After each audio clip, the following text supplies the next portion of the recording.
Hello and welcome to another edition of Bombchu News. My name is Chris, I'm joined by Andron, and today we'll be covering the news that we found interesting. Valve has officially blocked distribution of a game deemed to pose unknown costs and risks to Steam. The controversial title is named Rape Day, clearly not seen here, and was submitted to Steam Direct and promptly shut down before it could cause any damage.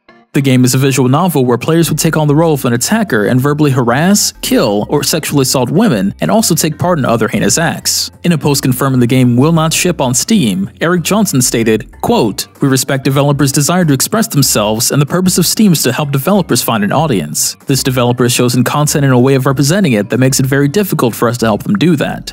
End quote. Valve stepped out before to stop the release of multiple titles on their Steam platform, where graphic content was presented in a way with no hint of an artistic take. This move does contradict Valve's verdict last year that they will remain mostly hands-off with content that comes to Steam. In light of a title that has players abusing women as the main objective though, a tiny bit of moderation will go a long way.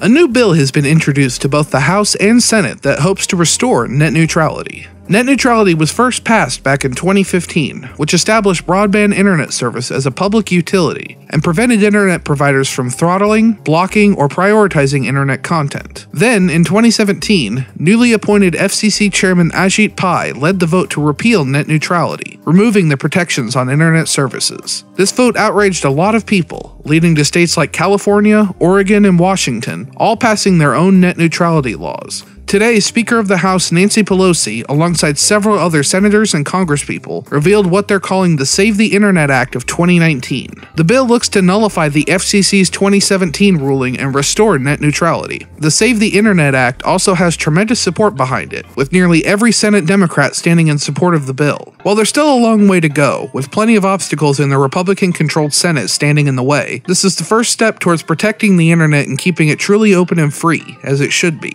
Net neutrality is important for everyone, since the internet has become such an integral part of almost everyone's daily life, but it's especially important for gamers. In the current age of digital sales and online-only multiplayer games, restoring net neutrality is crucial. Without it, there's nothing stopping internet service providers from throttling download speeds from services like Steam, or only allowing so much bandwidth for online gaming before charging users for more access. If we want to keep having access to the kind of online gaming and the overall digital landscape that we currently have, we need to make sure our voices are heard by our representatives, and let them know that the only internet we want is one that's protected by net neutrality. Hearings on the Save the Internet Act are set to begin next week.